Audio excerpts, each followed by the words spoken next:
MHD4 इकाई 21 वसंत का अग्रदूत भाग 3।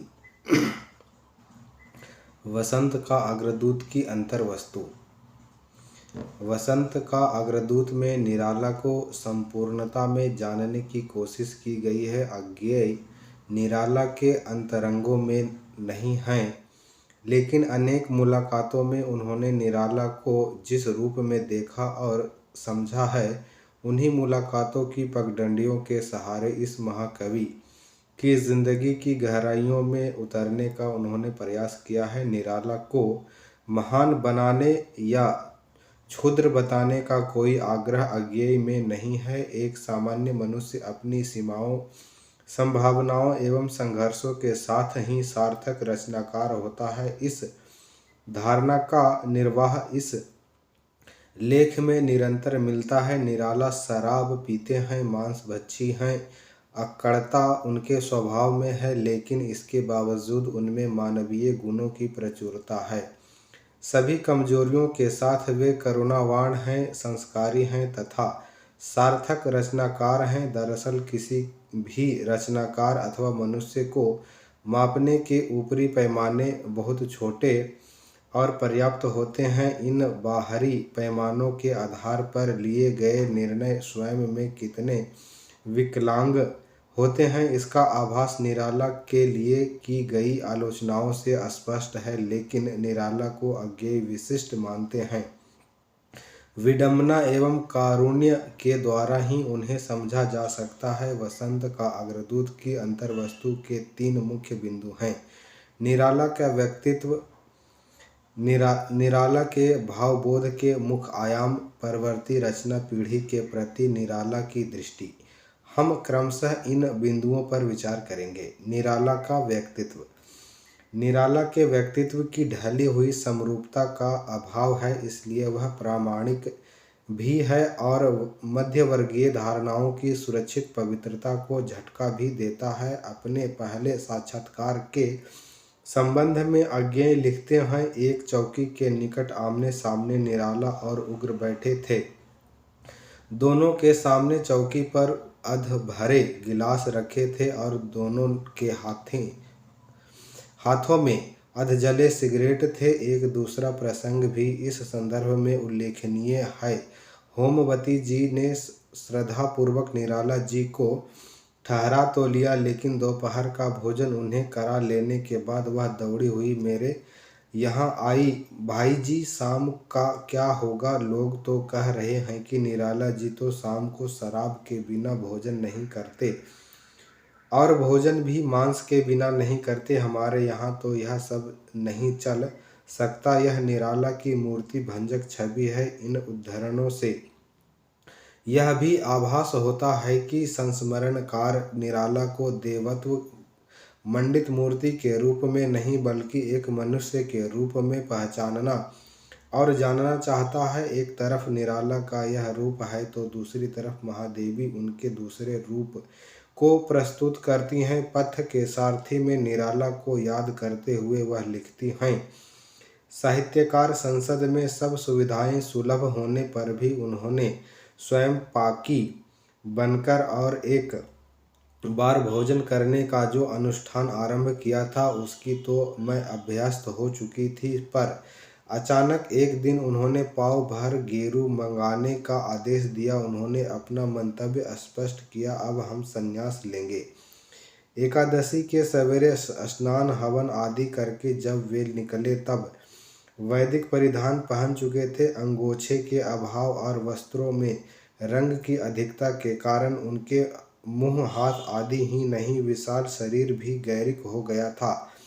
मानो सुनहली धूप में धुला गेरू के पर्वत का कोई शिखर हो। निराला के व्यक्तित्व का एक तीसरा पक्ष भी अवलोकनीय है। निराला के अंतरंग एवं जीवनीकार डॉक्टर रामविलास शर्मा ने निराला की साहित्य साधना भाग 1 में उनके व्यक्तित्व के अत्यंत मार्मिक पक्ष का उल्लेख किया है। उस समय निराला लखनऊ में थे और विकट आर्थिक संघर्ष में पड़े थे। वह 1935 का साल था।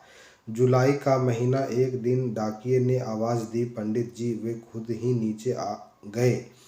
लौटते हुए जीने से ही बोले, doctor Saroj is no more. वे कार्ड लिए हुए कमरे में आए। चेहरा दुख के मारे जैसे सपाट हो गया था। उन्होंने न एक भी आंसू गिराया, न एक भी शब्द कहा। कुछ देर तक कमरे में चक्कर लगाते रहे, फिर कुर्ता पहना, छड़ी उठाई और घर से बाहर निकल गए। भोग, संन्यास और घनीभूत राग की त्रिवेणी को निराला का व्यक्तित्व समाहित कर लेता है। यह निरालापन ही निराला को बौने पैमानों में अटने नहीं देता। निराला का व्यक्तित्व इस धारणा की भी पुष्टि करता है कि मनुष्य को नापने के लिए बाहरी प्रतिमान अपर्याप्त है। जीवन की बनैली प्रतिकूलताओं से जूझने वाले कवि का व्यक्तित्व हमारी धारणाओं को तोड़ता और पुष्ट करता चलता है। निराला के व्यक्तित्व के संबंध में महादेवी जी ने ठीक ही लिखा है। यदि वे हमारे कल्पित सांचे में समा जावें तो उनकी विशेषता ही क्या रहे। निराला के व्यक्तित्व का सबसे महत्वपूर्ण पक्ष है उनका किसानी संस्कार। किसान और प्रकृति के बीच जो अनिवार्य एवं आत्मीय रिश्ता होता है, निराला के व्यक्तित्व में वह मौजूद है। ऋतुओं, वनस्पतियों एवं बादल की इतनी सघन उपस्थिति आधुनिक हिंदी कविता में दुर्लभ है। निराला की कविता में बादल बहुत है, लेकिन ये बादल न तो कालिदास के हैं और न पंत के।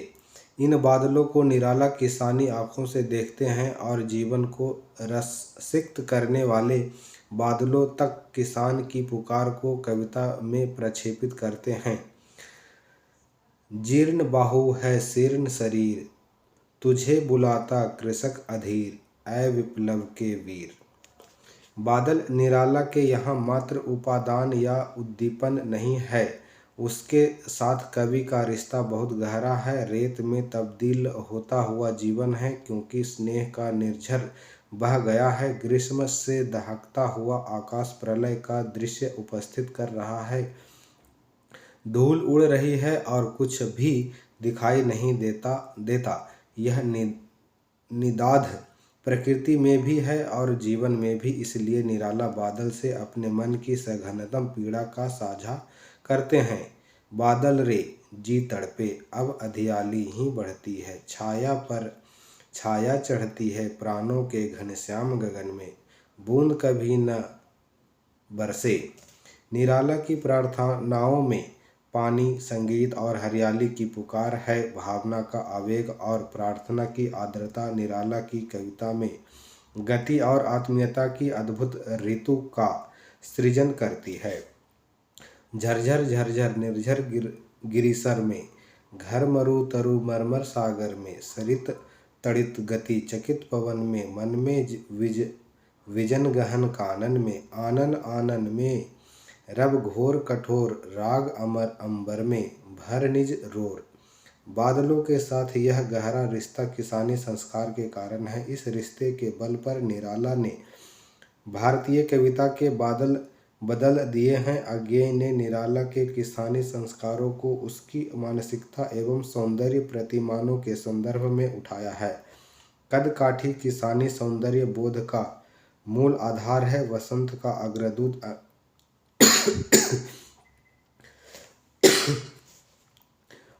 का अग्रदूत में अज्ञेय ने एक रोचक प्रसंग का वर्णन किया है। अपनी पहली भेंट के बारे में अज्ञेय लिखते हैं, निराला ने सिर से पैर तक मुझे देखा, मेरे नमस्कार के जवाब में केवल कहा बैठो।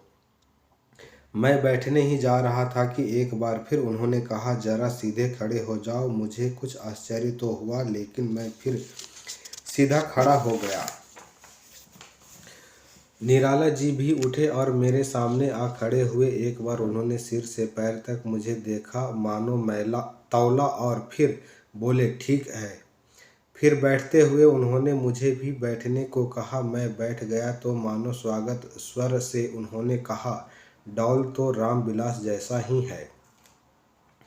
निराला के किसानी संस्कार का दूसरा पक्ष है उनकी आतिथ्य भावना। यह उनके व्यक्तित्व का ऐसा पक्ष है जो किंवदंती की सीमा तक चर्चित है। निराला के जीवन की दारुण विपन्नता एवं आतिथ्य भावना का यह गठजोड़ करुणा उत्पन्न करता है, जो कभी आर्थिक पथ पर व्याप्त अनर्थों के कारण हमेशा जीवन समर में पराजित होता रहा, अपने बच्चों के भरण पोषण में अपने को हमेशा असमर्थ पाता रहा, उसके यहाँ आतिथ्य की यह सजगता अब सांद की सृष्टि करती है। इस महाकवि के कक्ष का एक चित्र महादेवी के शब्दों में द्रष्टव्य है।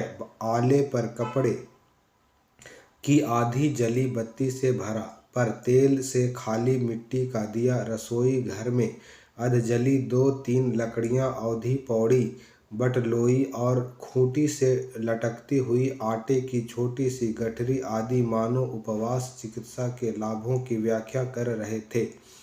यह है निराला का घर, मगर हृदय कितना बड़ा है कि कोई भी उनके यहाँ से खाए बिना नहीं लौट सकता।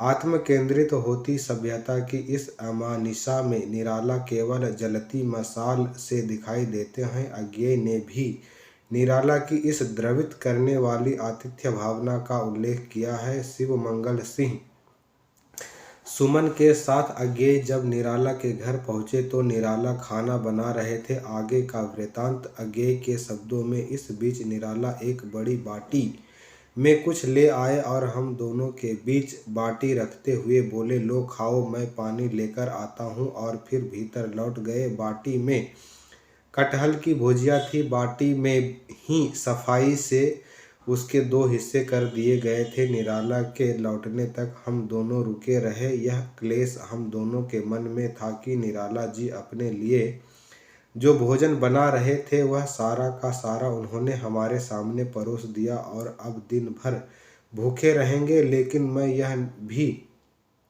जानता था कि हमारा कुछ भी कहना व्यर्थ होगा। निराला का आतिथ्य ऐसा ही जालिम आतिथ्य है। इस प्रसंग में महादेवी जी का यह कथन अज्ञेय की धारणा को पुष्ट करता है। अपने संबंध में बेसुध निराला जी अपने अतिथि की सुविधा के लिए सतर्क प्रहरी हैं। ऐसे युग में आतिथ्य की दृष्टि से निराला जी में ही पुरातन संस्कार हैं जो इस देश के ग्रामीण किसान में मिलता है। निराला के व्यवहार में एक अनिश्चित आक्रामकता को भी इस लेख में रेखांकित किया गया है। उपेक्षा, अभाव एवं दुख की निरंतरता से निराला के मानसिक संतुलन को डिगा दिया था।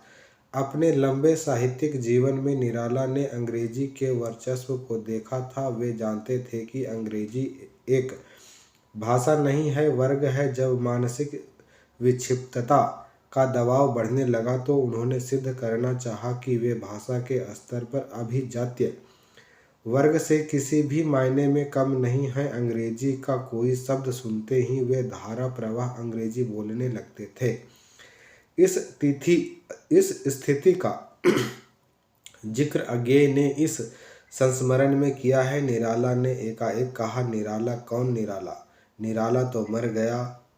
निराला इज डेड। अंग्रेजी का वाक्य सुनकर मैं डरा कि अब निराला बिल्कुल बहक जाएंगे और अंग्रेजी में न जाने क्या क्या कहेंगे। राम की शक्ति पूजा लिखने वाला महाकवि औपनिवेशिक भाषा की ग्रंथि से आहत हो, यह विडंबना निराला की है या उन राजनेताओं और उनकी राजनीति की जिन्होंने भारत की अपनी भाषाओं में लिखने वाले रचनाकारों को हाशिए पर डाल दिया था। निराला का पागलपन अज्ञेय के अनुसार एक जीनियस का पागलपन था। उसमें आक्रोश, हीनता एवं पराजय बोध की अनेक स्थितियां मिली हुई थी। कवि निराला और उनके भाव बोध के मुख्य आयाम। भवंती में अज्ञेय ने लिखा था, प्रसाद पढ़ाए जाएंगे लेकिन निराला पढ़े जाएंगे और पंत से सीखा जाएगा। निराला को सुनना और उन्हें पढ़ना एक प्रतिकार अनुभव है। अज्ञेय की मान्यता है कि निराला आधुनिक हिंदी कविता में नाद व्यंजना के सबसे बड़े कवि हैं और उनकी वाणी कविता के इस गंभीर नाद सौंदर्य को प्रभावपूर्ण ढंग से प्रस्तुत करती है। क्षितिज पर गूंजती हुई मेघ ध्वनि के समान निराला की वाणी अद्भुत प्रभाव की सृष्टि करती है। उनके वाचन को अज्ञेय ने पहाड़ों से उतरते हुए झरने की कलकल ध्वनि, मूसलाधार वृष्टि, धुआंधार जलप्रपात और वेग से बहती हुई नदी से उपमित किया है। आवेग निराला की कविता की आंतरिक प्रकृति भी है और उनके वाचन की विशेषता भी। निराला गति के रचनाकार हैं, परिवर्तन के प्रतीक उन्हें प्रिय हैं। बादल, वसंत, फूल और बहती हवाएं निराला की कविता में रूप पाती हैं। निराला जीवन के हर बंध को तोड़ना चाहते हैं, तोड़ते हैं, और इस तोड़ने में जो गति और ऊर्जा पैदा होती है वह उनके वाचन में भी छलकती है। निराला के काव्य वाचन पर टिप्पणी करते हुए अज्ञेय लिखते हैं, प्राचीन काल में काव्य वाचन जैसे भी रहे हों, मेरे युग में तो निराला जैसा काव्यवाचक दूसरा नहीं हुआ। निराला के भावबोध की बनावट सुनिर्दिष्ट नहीं है। परस्पर विरोधी स्थितियों को निराला अपने सृजन में समाहित करते हैं, इसलिए उनके भावबोध को अलग अलग कोणों से देखा और समझा गया है। उनके काव्य में छायावाद, प्रगतिवाद एवं प्रयोगवाद की प्रविष्टियां दिखाई देती हैं, इसलिए निराला की संपूर्ण रचनात्मकता भी आंदोलन विशेष का अतिक्रमण करती है। लेकिन प्रत्येक रचनाकार की रचनाओं में वैविध्य के बावजूद एक अखंड अंतर्धारा होती है जो रचना परंपरा में उसकी विशिष्टता को रेखांकित करती है। निराला की बहुधर्मी कविताओं की भीतरी प्राणधारा को पहचानने की कोशिश भी अज्ञेय ने इस संस्मरण में की है। अज्ञेय के अनुसार अवसाद निराला की कविताओं की केंद्रीय भाव भूमि है। यह अवसाद रोमाणी भावुकता का नहीं है, हाड़ तोड़ने वाले दुख की निरंतरता, दुनिया की वास्तविकता का बोध और संघर्ष में निरंतर पराजित होते रहने के कारण निराला के मन में अवसाद की गहरी अनुभूति का उदय होता है। यह अवसाद स्वभावतः वेदना की अनुभूति से उत्पन्न मन स्थिति का वाचक है। निराला के यहाँ वेदना की प्रकृति एवं उसके स्वरूप में अनेक ऐसे तत्व हैं जो छायावादी वेदना की धारा से अलग करते हैं। छायावाद में वेदना एक मूल्य है जो सृजन का उत्स भी है और सार्थकता का आधार भी। वह रचनाकार के नवीन में आंसू बनकर बरसता है और जगत को उर्वर करता है। शायद इसीलिए वह वहाँ वेदना सौंदर्यात्मक मूल्य का दर्जा प्राप्त कर लेती है। पंत की वेदना एक कैश्वर्य भावुकता का कच्चापन है, जबकि प्रसाद और महादेवी में यह दर्शन का पुष्ट आधार लेकर आत्म प्रसार की भावना का वाहक बन गई है। निराला में दुख एक कठोर वास्तविकता के रूप में प्रकट होता है। निराला के यहाँ दुख का स्रोत जीवन है, उसकी परिस्थितियाँ हैं, व्यवस्था है, इसलिए उस दुख को समझने के लिए रचनाकार का मनोमय लोक अपर्याप्त है। निराला में दुख की प्रकृति ऐतिहासिक है, इसलिए वह सामाजिक आर्थिक संरचना से जुड़ी हुई है। हम कह सकते हैं कि निराला दुख की निर्गुणता के दर्शन को अपर्याप्त मानते हुए उसके सगुण रूप को कविता में ढालते हैं, इसलिए इनके यहाँ दुख विचार रूप नहीं है।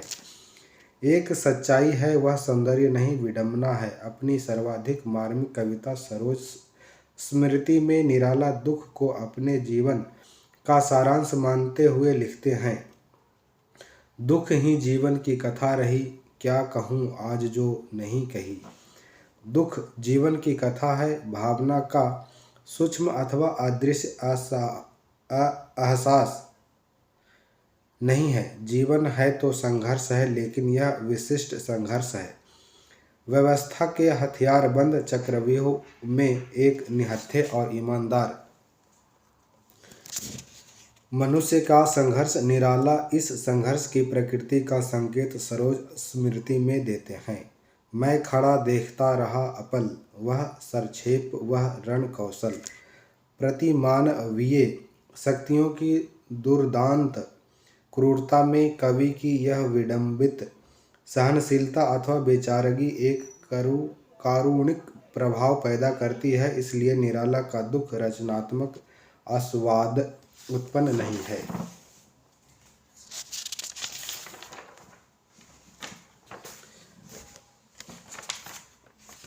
नहीं करता है। वह एक ठंडी और कठोर शिलाखंड की तरह प्रतीत होता है। निराला केवल दुख की बात नहीं करते, वे दुख के कारणों की चर्चा भी करते हैं। उनके अनुसार दुख के दो आधारभूत कारण हैं।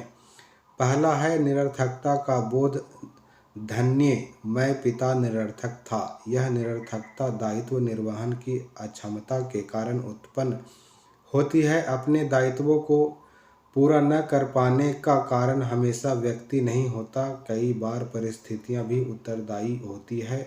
अनर्थ पथ के अस्वीकार की परिणति पराजय में होती है और यह पराजय भी दुख का कारण है। आधुनिक समय में यह अनर्थ आर्थिक पथ पर है।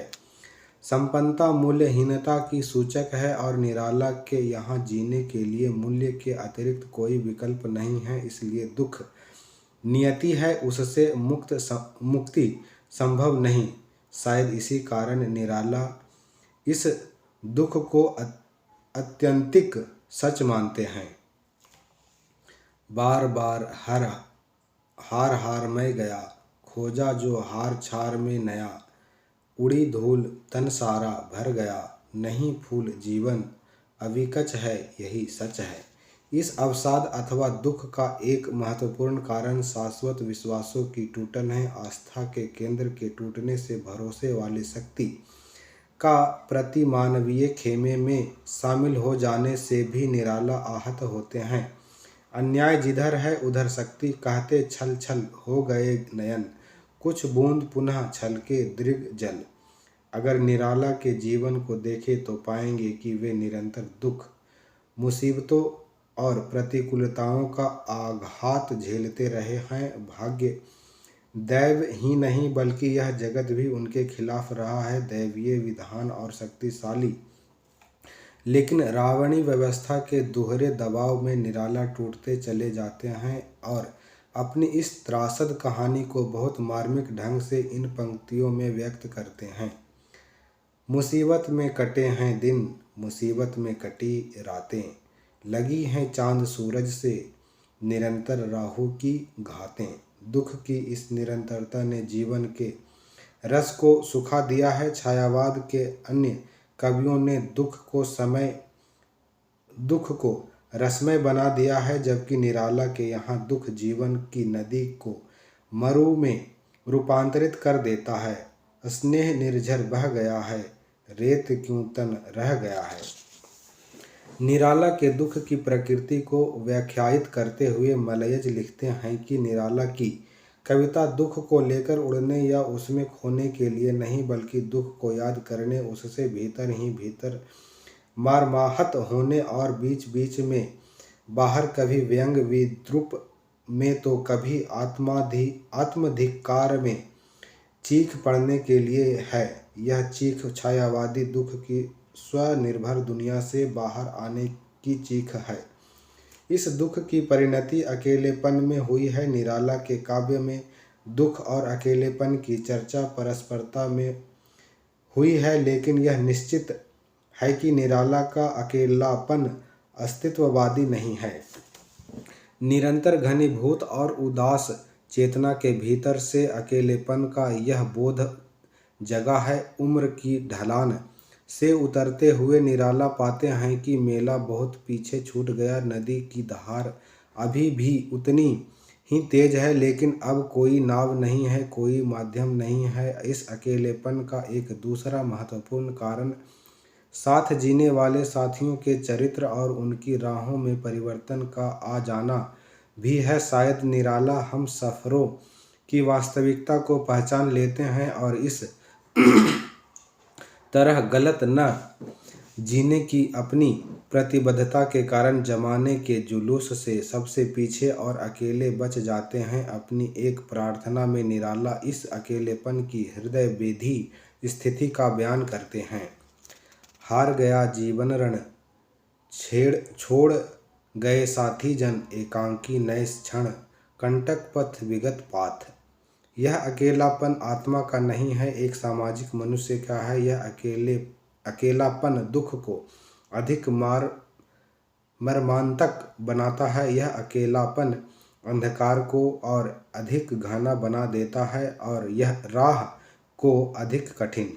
अज्ञेय के अनुसार निराला इस अवसाद जनित वेदना और अकेलेपन का सामना भक्ति से करते हैं। उनकी कविताओं में प्रार्थना की आर्त पुकार है। विकराल लहरों से जूझते हुए तैराक की थकी हुई सांसों की अनकही व्यथा है। द्रवित कर देने वाली करुणा है। मनुष्यों की इस दुनिया में आदमी कितना अकेला और असहाय है, इस विडंबना की व्यंजना भी निराला के भक्ति गीतों में है। रामकृष्ण परमहंस की परंपरा से प्रभावित होने के कारण निराला बार बार माँ को याद करते हैं। इस धरती और अपने जीवन पर गहराते अंधकार की सूचना देते हैं और नरक के बढ़ते हुए दुर्दांत प्रभाव से मनुष्य को मुक्त करने की प्रार्थना करते हैं। माँ अपने आलोक निखारो, नरको नरक त्रास से वारो। निराला के भक्तिपरक गीतों में नितांत निजता के साथ संपूर्ण मनुष्य के संकटों एवं पीड़ाओं का बयान भी है। निजी आत्मनिवेदनों में कवि का स्वर दीनता और विवशता के उस स्तर तक पहुँच गया है जहाँ हिंदी कविता के महान रचनाकार तुलसीदास थे। शारीरिक असमर्थता, कठिन यात्रा और गहराता अंधेरा, इन तमाम प्रतिकूलताओं में शरण के अतिरिक्त दूसरा विकल्प ही क्या है। भग्न तन रुग्ण मन, जीवन विषण बन, चलता नहीं हाथ कोई नहीं साथ, उन्नत विनत मात, दो शरण दो शरण। यह दैन्य आर्त पुकार बहुत बेधक है। मानवीय समाज से सहायता की कोई उम्मीद नहीं है। रास्ता सूझता नहीं और चाल धीमी होती जा रही है। कैसे पूरा होगा सफ़र। परिमल की सेवा कविता में निराला ने लिखा है, डोलती नाव प्रखर है धार, संभालो जीवन खेवन हार।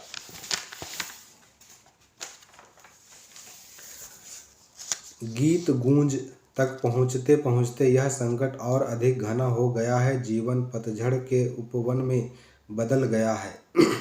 दुखता रहता है अब जीवन, जैसे पतझड़ का वन उपवन। लेकिन अज्ञेय यह नहीं मानते कि निराला की भक्ति मध्यकाल के भक्त कवियों की तरह है। मध्यकाल में भक्ति एक मूल्य है। सामंतवाद की विलासिता एवं धार्मिक पाखंडों के खिलाफ यह सार्थकता एवं अनुभूति की प्रक्रिया है। निराला की भक्ति में एक पराजित मनुष्य की व्यथा है। इसलिए मध्यकालीन भक्ति की प्रकृति आनंद मूलक है, जबकि निराला के यहाँ वह अवसाद मूलक है। निराला का निरालापन जीवन की इन परिस्थितियों एवं पीड़ाओं के अतिक्रमण में है। निराला द्वंद्व के कवि हैं। जितना गहरा अंधकार है, मशाल की रोशनी उतनी ही प्रखर है। वे दुख और मृत्यु का सामना स्मृति की मधुमयता और सौंदर्य से करते हैं। उनकी महत्वपूर्ण कविता राम की शक्ति पूजा में राम पराजय बोध के विषादमय क्षणों में सीता के प्रथम स्नेह को याद करते हैं। सरोज स्मृति में वे मृत्यु को बार बार सौंदर्य की अप्रतिम अनुभूति से विचलित करते हैं। अपनी लंबी कविताओं में ही नहीं, गीतों में भी निराला जीवन की पक्षधरता में सृजन का उपयोग करते हैं। वे पतझड़ के खिलाफ स्वयं को वसंत का अग्रदूत होने की घोषणा करते हैं। वस्तुतः निराला दुख या अवसाद को झुठलाने नहीं, वे इनका सामना करते हैं और इस मुठभेड़ में कभी दुख को विजय मिलती है और कभी सौंदर्य को, आस्था को, आनंद को विजय मिलती है।